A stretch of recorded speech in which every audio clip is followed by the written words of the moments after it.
Today's video is going to be a little bit like me spilling the tea.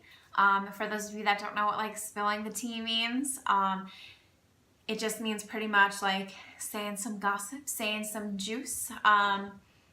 So I guess what I have to say is not really like gossip, but it was just like a really negative and positive experience that I had that I figured I would share with you because it is related to my Dave Ramsey journey with saving money and how this story has allowed me to realize that Dave Ramsey has not only helped me with my money, but it's just really changed my mindset. So anyway, the story goes, my car needed to be repaired. My car was just blowing out air uncontrollably on high blast. I could not change anything. The dials wouldn't work, and I could not change the temperature other than to warm, which, you know, it's May, so I didn't want the heat on. It would just blast and blast and blast, and that was really annoying, and it would make a really bad noise with it too. So I drove it for like a little bit, and then I figured, let me get this to a mechanic. So I did my research. I found one that was highly recommended from a local Facebook group, and I figured I would take my car there because I didn't really know who to take my car to because I haven't had to have a car repair in like since 10 years. So, because my car was brand new. So now it's 10 years old. Now I'm starting to like feel the burden of a 10-year-old car. But anyway, you guys know how I've been saving. So I took my car to the mechanic, and I dropped it off overnight. I filled out the paperwork. I said what was the matter. I read the fine print, and I signed my name. So the next morning, I get a phone call from the mechanic, and he was telling me what was wrong with my car. And what was wrong with it was just it needed a motor, some kind of a blower and resistor. And he said, "Are you sitting down?" And so I'm like, yeah. And I'm figuring, okay, it's not going to be that bad. Like, it'll probably be like $500. And, you know, whatever. Like, I've been saving, so I can manage. So anyway, he whips out the number of $850 to $900. So I was a little stunned. And he also said he was going to need it for like 2.5 days or longer if I could allow him to have my car for longer. So I was just thinking in my head, like, I do not have that saved. So I asked him, was the vehicle safe to drive with it working the way it was? And he said, yes, it wasn't necessary for me to get the repair. He said, no pressure. We left it off. I will give him a call to let him know to start it or not. But at that point, I said, do not start any repairs. Let me think it over. Let me talk it over with my boyfriend.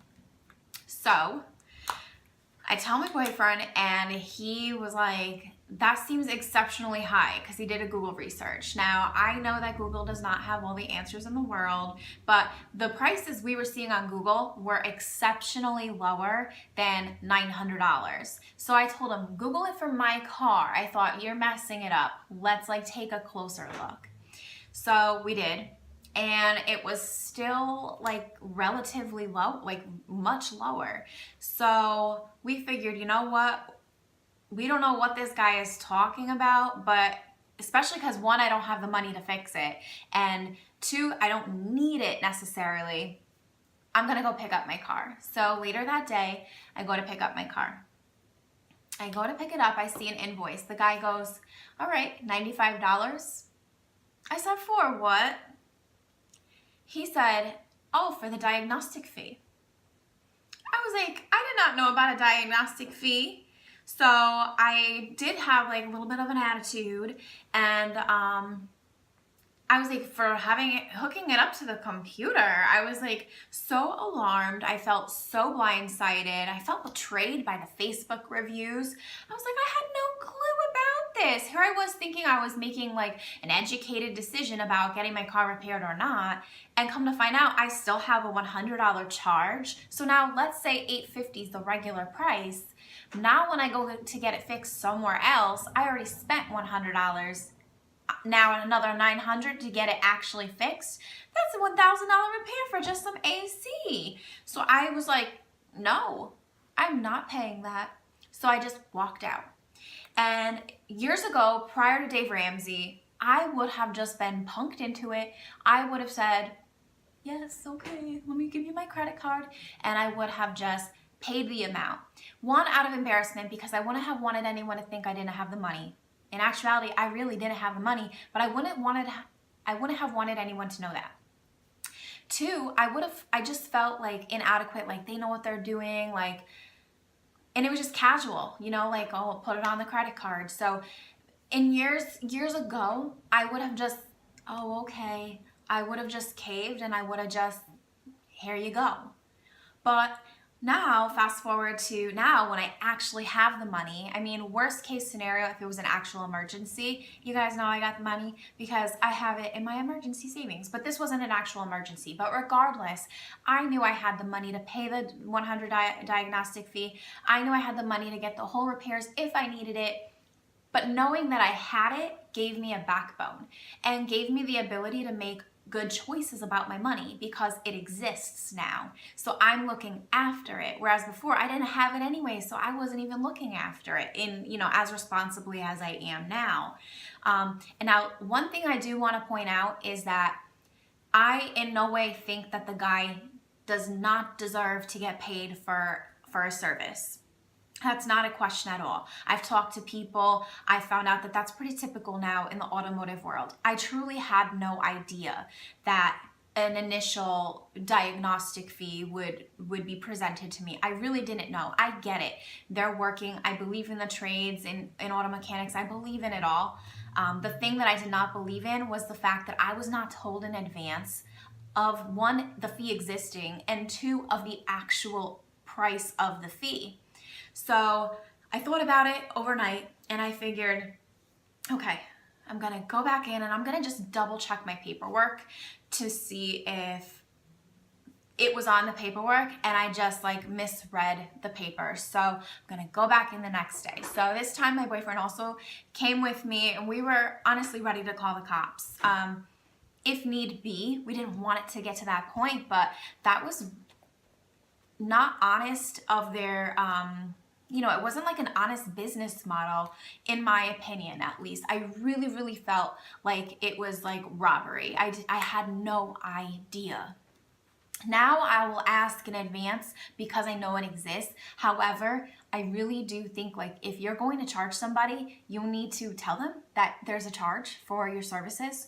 So anyway, yeah, I go back, I speak to the mechanic, and he was like, yeah, if you go to the doctor, you know, it's the same thing. So, you know, and I'm thinking, no, it's not, because one, I know that there's a fee before I go, and two, I know the price before I go, which is the opposite of what happened at your shop. So, you know, he pulled the whole, oh, you don't think I deserve to get paid? And that's not what I think at all. I mean, sure, of course you deserve to get paid, but you need to let somebody know before you just tell them they need to pay you. So anyway, he, you know, had the manager come, so the manager came, and the manager was like even more condescending when he spoke to me, really like a hard ass.